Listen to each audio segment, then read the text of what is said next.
lovely session of the authors afternoon at our hotel.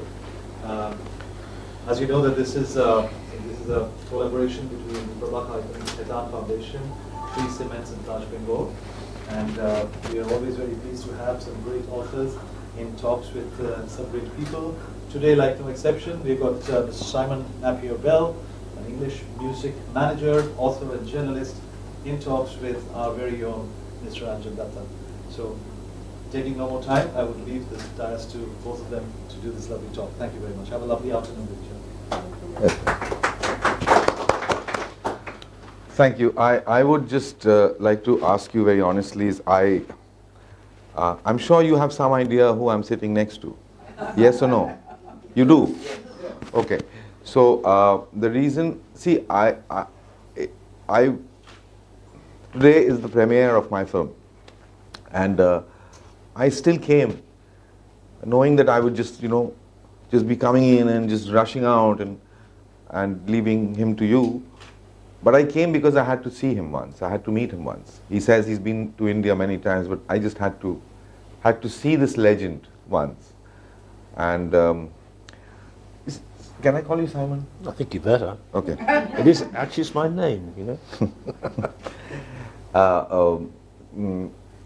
I would just like to say that he's 77 and I'm 61. He's from Ealing. I'm from Calcutta. Okay. Now.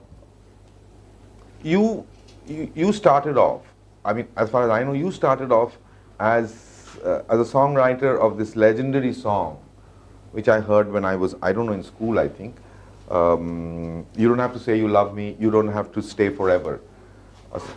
You don't have to say you love me? Just be close at hand. Yeah. And you don't have to stay forever. I will understand. And I will understand. So I know it was a great song, and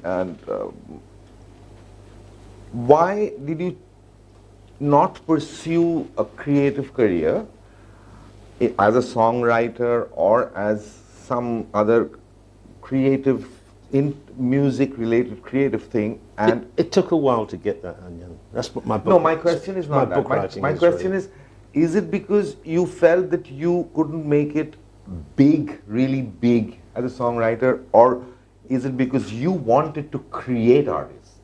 No, it was neither. I never really knew exactly what I wanted to do, but the music business is a business. You know, it's not a dilettante occupation. And I soon found out that songwriters who were professional songwriters got up every morning and went to a little studio by themselves or with their songwriting partner, and they would work for 6 or 8 hours a day, which was everything I went into the music business to avoid having to do. If you signed a contract with a music publisher, they wanted you to go and work in their offices, writing every day. In America, the greatest songs came from people who went to the Brill building. And when I went there, I was astonished. It looked like a prison. 6 floors of 150 cubicles on each floor, and everyone with a piano, and 2 people sitting inside working all day. Famous people like Carole King and Burt Bacharach worked there. That was everything I went to the music business not to have to do. So I just thought I didn't really want to be a songwriter, except now and again by chance. And also, I'm somebody who always wanted, every time I have a success, I want to do something different. I've never really wanted to go on and on doing the same thing. So I sort of drifted from songwriting to management. Okay, so coming down to management, what is it that strikes you in an artist and you want to promote them? What is it that struck you in let's say, Bolan or the Yardbirds, and you got Jimmy Page into it, and Wham, or Japan, or something, the new duo like the Blue Mercedes, with nobody knew, and then Boney M, which was almost in shambles when you picked them up at the last stage. What is it that strikes you? Anjan, when I look for a new artist, and people say, must he be a great singer or a dancer or look good? Well, of course you want someone who looks good and can dance and sing, but that's not really what you look for. You look for someone who's obsessed with the idea of becoming a star. They have nothing else in their lives they can think of doing except being a star. They are driven by it, and it's that energy which I use to do it. I don't have any ambition. I've never sat down and thought, I want to be that, or I want to go there. I need artists because they have that. I'm quick-witted and smart and say, oh, if you want to go there, you should do this. And I'm very energetic, but I've never had an absolute goal of my own. So I tie myself temporarily sometimes, to other people's goals and then help them. And so when I look for an artist, I look for somebody who's absolutely driven and knows what he wants, and then I'll help them get it. How important was the white powder in the 70s? How important was it? The white powder. None in my life. I like alcohol. I've been very faithful. You see, I'm a monogamous person. I discovered alcohol and thought, well, why cheat, you know? And besides which, I might fall in love with the white powder, and then I've got a complex situation. You can't have two lovers. I love alcohol. I've drunk alcohol all my life. I know how to deal with it and how to work with it. And I'm never lonely. If I'm alone, I open a bottle of wine and I'm not lonely. So I had to deal with other people taking the white powder. And of course... Yeah, that's what I meant. You had Well, to the deal with worst of all those white powders, you know, people sort of think cocaine is an easy drug. It's not really addictive and it's sort of okay. But cocaine is the worst drug when you manage people. People who take heroin, I mean, it sounds terrible to speak so casually about it, but very quickly heroin loses its effect other than you need it every day. And if you're managing an artist who takes heroin and you make sure that 1 hour a day, somehow he gets it and you leave him alone while he takes it and comes back to life again, you won't have many problems from him. But somebody who takes cocaine, if they're taking it, they go absolutely impossible to deal with. If they don't have it, they're impossible to deal with. Once somebody's really stuck on taking cocaine, they're the most difficult people to deal with. Have you dealt with such situations? Many times. And I mean, I had a band who was a group called Amazulu, who I don't usually mention, but they had 4 or 5 big hits. They were 2 English black girls who were very successful. And they were both heroin addicts, and we got round that quite easily. And Eric Clapton was a heroin addict, and we got round that. But how did you like I said, look, the heroin is not really a very dangerous drug. It's a very addictive drug which does very little for you once you've been taking it for a while. The danger of heroin is because it's so completely illegal, it's the company you keep to get hold of it. So the people who are stuck on heroin have to go and find the heroin somewhere, and they end up in terrible places with terrible people. That's the danger of heroin. If you can find some way that they get it, and I'm not going to supply it to them, but you turn a blind eye to whoever it is supplying to them, and they can have an hour to themselves every day, and they take it and they sleep for a little bit, come back. They've got 23.5 hours of that day will be pretty normal. So that's how you deal with it. But you must have realized that being high gives certain artists a certain energy or whatever. Totally. Being high. Totally. I'm not saying heroin. It might be. I'm taking grass, heroin out of it that might be category. alcohol, whatever. Take heroin out of that category. Heroin is something, once you're stuck with it, it's a bloody nuisance. You've got to find it every day, and you're not really high. So people who are heroin addicts often take other drugs to get high. Yes, of course, being high can stimulate you, can push the mind to places it isn't normally. And very often people get very creative on drugs. And clever people who learn how to use the drugs often create, if you like, a rough cut, an approximation of what is going to end up being the final work, something they would never have created without the drugs. And then when they come down again, they can look at it and edit it and put it into a good shape. And there are many, many, many artists who are bipolar, and they do all that without the drugs, just their own manic mind.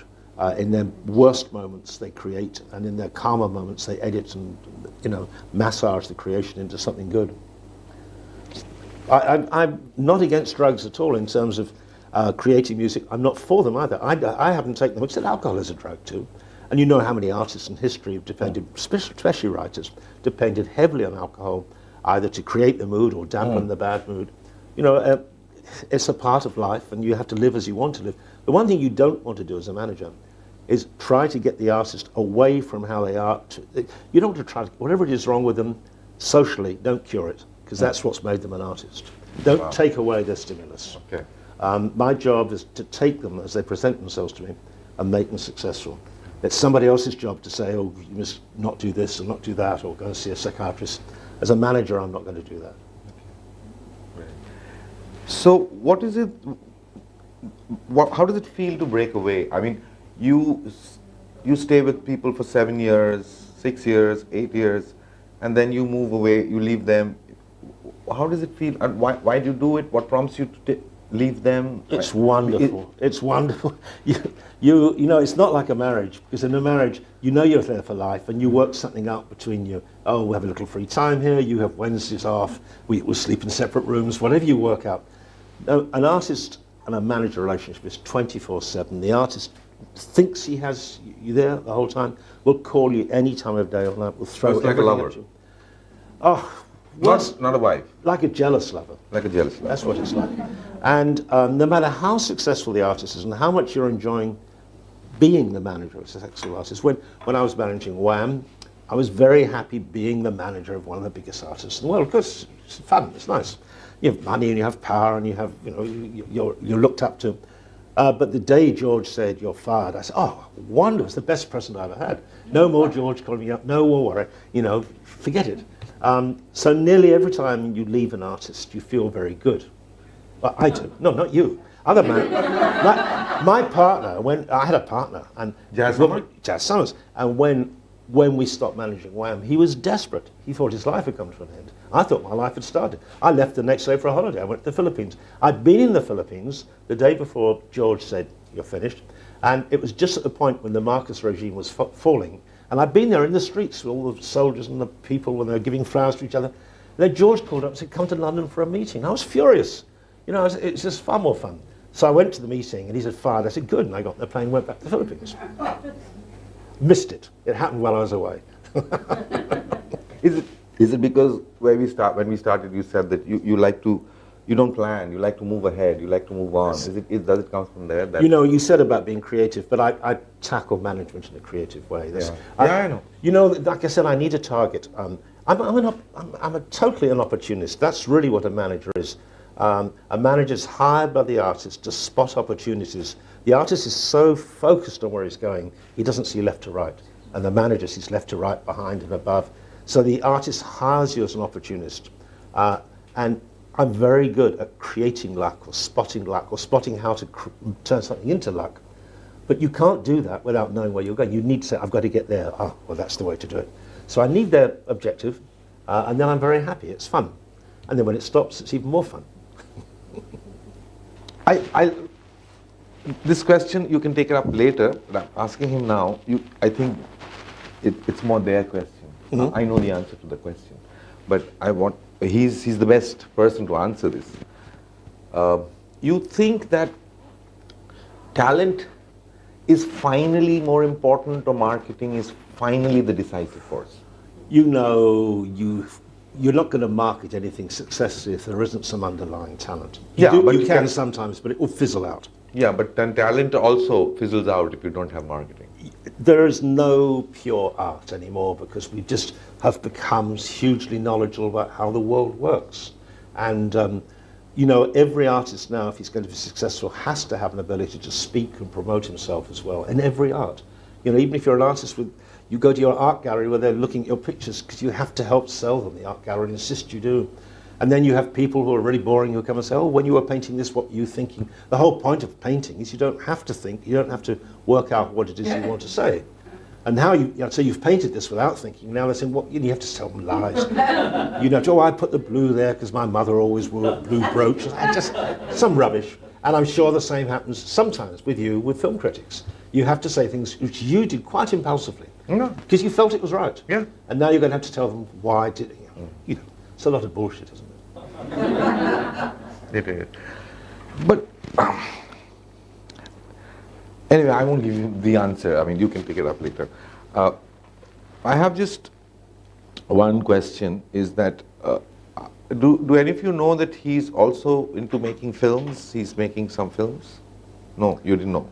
My father was a documentary film director. Okay. So I was brought up totally in the concept of making films, not feature films, documentary. I mean, my father was obsessed with feature films and took me to when everybody else was going to American films, I was taken every weekend to the National Film Theatre or one of those cinemas which showed foreign films, and saw French and Italian and Indian films, Satyajit Ray and people like that. Okay. So I was really knowledgeable about feature films, but it was documentaries really interested me. It's what my father did, which is what I'm doing now. Yeah. And you are doing a film on 50 years of homosexuality in London. It's not with 50 Britain. years of homosexuality. If you're expressing it that way, you'd have to make it 10,000 years of homosexuality. It is to mark 50 years since the decriminalisation of homosexuality in England. So I'm gay. So when I was 18 or 19, I was facing a future where if I expressed myself sexually or even allowed myself to have a normal, to me what was a normal relationship, that made me a criminal. An absurd situation. And 50 years later, we have cabinet ministers and lords, and, film stars and pop stars, openly, and probably the next leader of the opposition, who'll probably be prime minister. That's what's happened in 50 years. So I thought we'd make a documentary which would just. We had a lot of things which happened in that 50 years, which moved things forward, and I thought we'd get all the most famous people who were gay.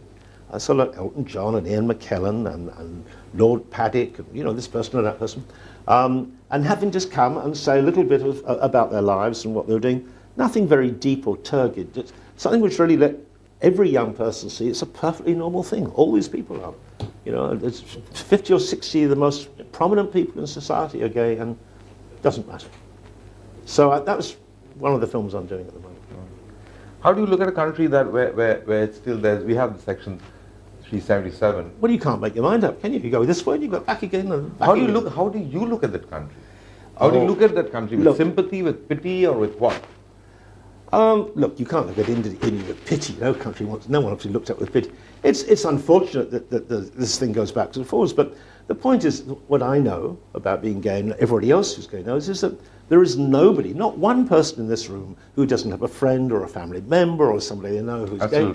And therefore, nobody really cares. And what makes them care is they're afraid sometimes of the social pressures which come from seniors. In America still, no, not now, but until a year ago in America, you had to put down your sexuality, you had to put down who your relationship was with. You still have to write your religion on a business application form or on a job application form. And so people get pressured into saying things they don't mean. But I don't think India would be any different from any other country. I think 2-3 years from now, you will not be able to believe that it ever was illegal. It's such an absurd thing for it to be. Yeah. What do you think of Bob Dylan doing a cover of Frank Sinatra? Or an album of Christmas songs? I mean, No, who would have thought Bob Dylan? Exactly that. So who would have thought that he did it? And I think it's pretty nice. I think it's marvellous. Marvellous, yeah. I think he's able to say, look, when you're young, you have this sort of energy and angst and discord with life, and you express it. And when you get older, you calm down, and you're able to say, look, actually, I love Frank Sinatra too, and you're not ashamed of it. Because I'm sure Mick Jagger wouldn't dare. He'd say, oh, people will think I'm not hip. Well, he isn't hip, of course, which is why he wouldn't do it. But Bob Dylan is fundamentally hip, isn't he? So he dares to do it. But the Christmas song was even more. I mean, that was a ridiculous album. I mean, Bob Dylan singing Jingle Bells, I mean, it's so absurd. It's so absurd that it doesn't matter, does it? When I first saw him last year, I think, was it last year? First time, and he comes on the stage and he just says the autumn leaves, and it's fantastic. Yes, it's amazing. I cried. And actually, he doesn't really sing very well. Yeah. Because he never did sing very well, but it absolutely suited what he sung. So it's rather funny. And he did have, it's not running now, for about 2 years he had a show where he was DJ on Sirius Radio. Yeah. But he never played serious rock records. He was playing things like Frank Sinatra and pop songs and silly pop songs, which you wouldn't believe he'd liked. But, Kurt Cobain's favourite group was ABBA. So you have to balance all of these things up. 3 artists that you'd like to manage, but it's too much work? No, never. Because I told you, when you finish managing an artist, you're always very happy. And so you can't look at an artist and say, if I managed them, they would have been equally successful. No, people you've never managed. Oh, never managed? Like to. No, but you wouldn't know. I mean, you look at an artist and say, oh, I would have liked to manage them, but then if you had them, might not have been successful. What makes an artist successful is a very interesting combination of manager, artist, record production, the symbiosis which goes on. You don't know that would really happen. If it was you, it was what happened with them which made it happen. So you can't say, oh, I'd have liked to manage them, because it might have been completely different. They might not have been successful. And most of the artists I know who are friends, really friends, are the ones I didn't manage, because we never went through that too intense. It's very intense managing somebody. You can have dinner with an artist, I have done, maybe 300 nights of the year. 300 nights, and talk the whole time. Very, I don't know, very conversational and seemingly inspired talk. And then you stop managing them and you're not even interested in seeing them, because that talk came from discussing their career and what you would do, very much generated by their ambition. So it's very difficult then to go back to being a friend. Nor an enemy, just, hello, how are you? Jolly good. I guess it's the same with actors management, right? Probably. I mean, they're very artists of all sorts, real artists, are very self-centered. I mean, that's what's making them an artist. They're very messed up people. Nearly all great artists had some terrible thing happen in childhood, the death of a parent, you know, or a brother or sister, or some terrible child abuse. Nearly all of them. And they're very inward looking, and that's what they look in and they create art. That's what makes them. That's what makes them. Yeah. But it's what makes them so self-obsessed. And it's fun talking to someone self-obsessed if the purpose of the conversation is to plan their career. But it's not fun talking to someone self-obsessed if it's just an ordinary dinner. You get very bored of them very quickly.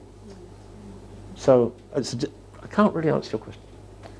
Well, I wouldn't have mind managing Neil Tennant, but we're very good friends. We might not have been if I'd managed him.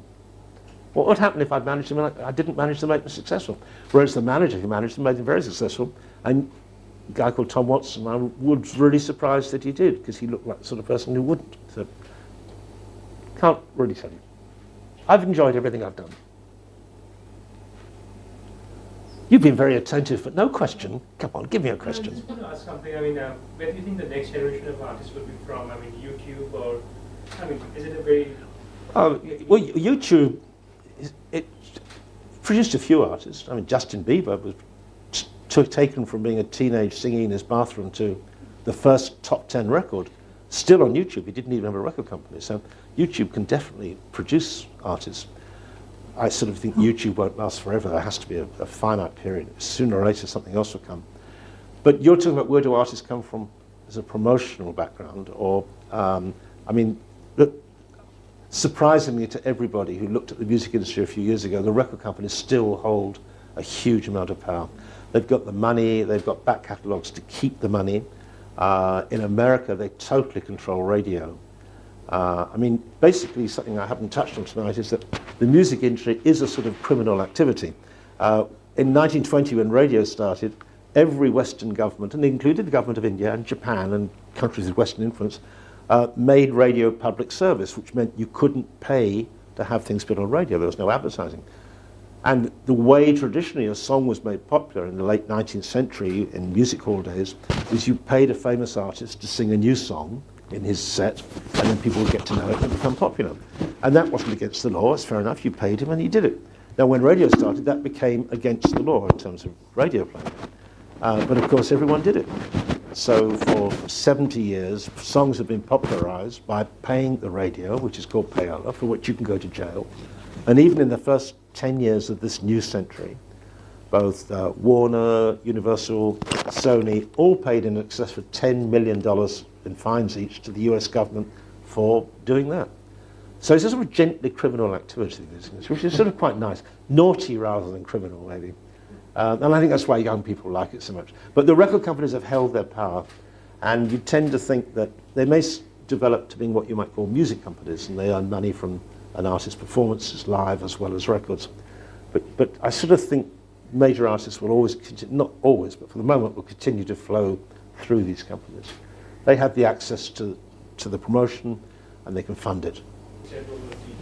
So thank you very much, Simon, for the intriguing talk, and you certainly struck a chord in all our hearts today. I hope so. And it's a pleasure and honor to have you in our hotel, and once again, welcome to Taj Bengal.